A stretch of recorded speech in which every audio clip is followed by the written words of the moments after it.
भैया के साथ गाना हो तो अभी हम चाच के भैया आए मंच पे। बहुत बहुत धन्यवाद। फूल खिलल बात चढ़नी हार मिले के चाहिए। यदि रउआ सब कलाकार के आज कमला मिला में बुलौले बानी तो कस के हाला करके ताली बजा के प्यार दुलार मिले के चाहिए। खुशी एक आदमी हमसे पूछे कि क्या बोलू भैया अनुपमा के क्या हलवा, तो हम कहनी कि देखो अनुपमा तो अपना किस्मत से आगे बढ़ गई, हमें हमारे को दिन नहीं के, लेकिन अब हम ही चाहते नहीं कि जब खुशी के लोग यूट्यूब पर सुनाता एल्बम के द्वारा तो हम तो मंच वाला नहीं छोटा आदमी, लेकिन जब भी मंच पर मिलेला आज बाकी तार मेहनत देख के बड़ा हम खुश हुए। खड़ा होके कर रही तो बीच में भी खड़ा हो जाती, लेकिन आज हमें है तार मेहनत देखने की तुम मंच पर भी और एल्बम में भी बहुत अच्छा बना, बहुत सुंदर खुशी। ताली बजा के छोटी बहन के आशीर्वाद दी। आओ हे रानी भौजी, इनका शरीर मोट बाबा की डांस बड़ा नंबर 1 करत रही, सही कहते ना कोशिश ना, बाकी हम तो भाई का सुनाई तो लोग ना चाहो ना सुनाई। अच्छा नाचे वाला सुनम कि सुने वाला सुनम? सुने वाला सुनम तो मजा आएगी। नाचे वाला तो हमार खुशी गा दे भैया, और नाचे वाला की तुम प्रकाश भाई भी बारा ना भी सबके सुनाई हो। बाकी हम तहरा प्यार में एगो गीत जरूर सुनाई, और खास करके ये बात म्यूजिशियन टीम हम डरते हैं क्योंकि नृत्यांगना आए चाहे नहीं आए कोई फर्क नहीं है, लेकिन टीम कैसा होना चाहिए मेरे लिए। अब जब भी कभी आएंगे इधर तो टीम लेकर आने का जरूरत नहीं, आप लोग बहुत अच्छा बजा रहे हैं, वही बात बहुत ही अच्छा। ये गाना भी हम गाए, ट्रेनिंग स्टार खेसारी लाल जी थे मेरे साथ मंच पर, तो उनके लिए भी गाए, अपने प्रेमिका के लिए भी गाए। आप थोड़ा आगे चलिए ना, एक और भी अनुभव एक जनी और हलो है, उनको भी बुला लो, वो आराम करो तड़ी का नाम हो उनका, तू तो चिन्ह तो खबू रंजीत भैया सीमा है ना ओकर का नाम हमने की जन बतियावा, ओकर के बुला दो।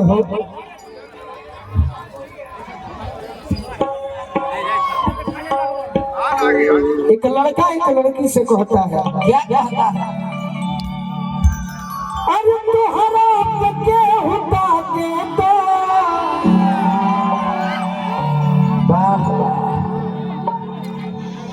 कि तोहरा के होता के तो अरे तकलीफ हो गया, तोहरा के होता के तो तकलीफ हो गया, तोहरा के होता के तो तकलीफ हो गया, तोहरा के होता के तो तकलीफ हो गया, तोहरा के होता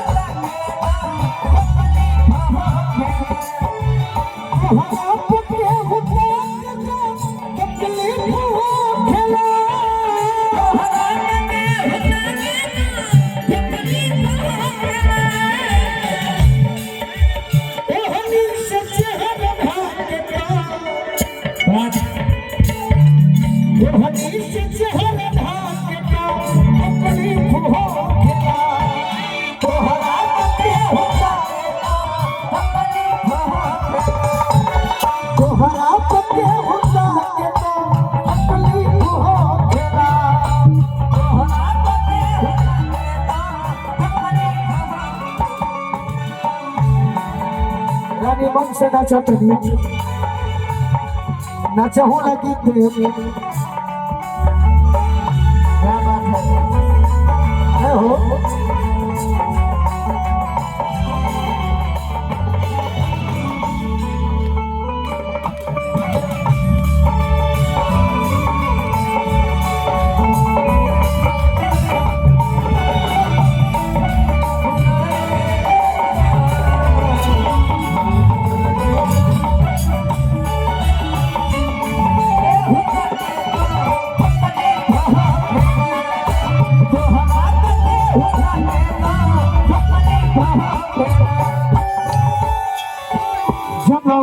बेसी तहर के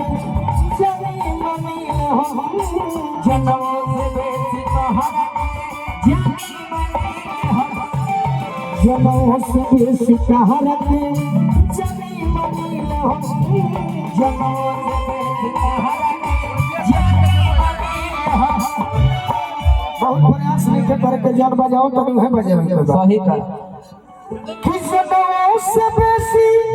अरे तहरा के क्या बात है जानी मनी ले हम अपनों पते हुआ के तो तकलीफ हो खेला अपनों पते हुआ के तो तकलीफ हो खेला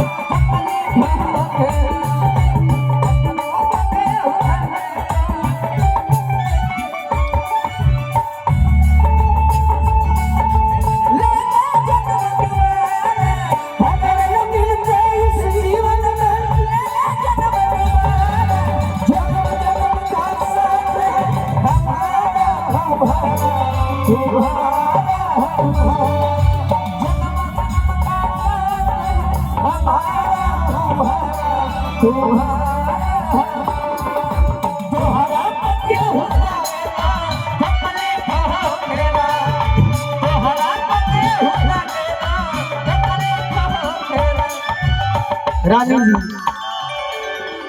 तोहरे दीदार खाती आई तोहर गली तोहरे दीदार खाती आई तोहर गली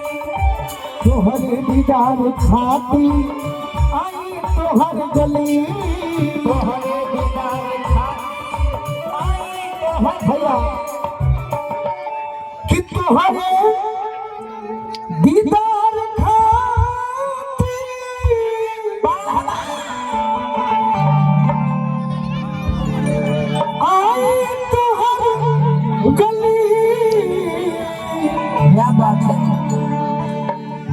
अपनों पते हुआ के तो अच्छा अपनों पते हुआ के तो तकलीफ हो खेला अपनों पते हुआ के तो तकलीफ हो खेला तोहरा पते हुआ के तो तकलीफ हो खेला तोहरा पते हुआ के तो तकलीफ हो खेला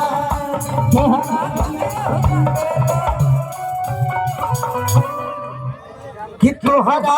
के हुदा के तो तकलीफ हो खेला। अच्छा होली के महीना में होली के सुनी हाथ उठा के बतावे होली को सुनाई बढ़िया बड़ी खतरनाक है कि भोजपुरी की तो खगड़िया जिला के धरती आई बड़ी सौभाग्य बा कि रंजीत टोनी के माध्यम से मंच पर एहू जिला में हमने के प्रेम मिलत है कम बात नहीं के खुशी से सिखौनी है रानी जी कि होला पर गावे होगी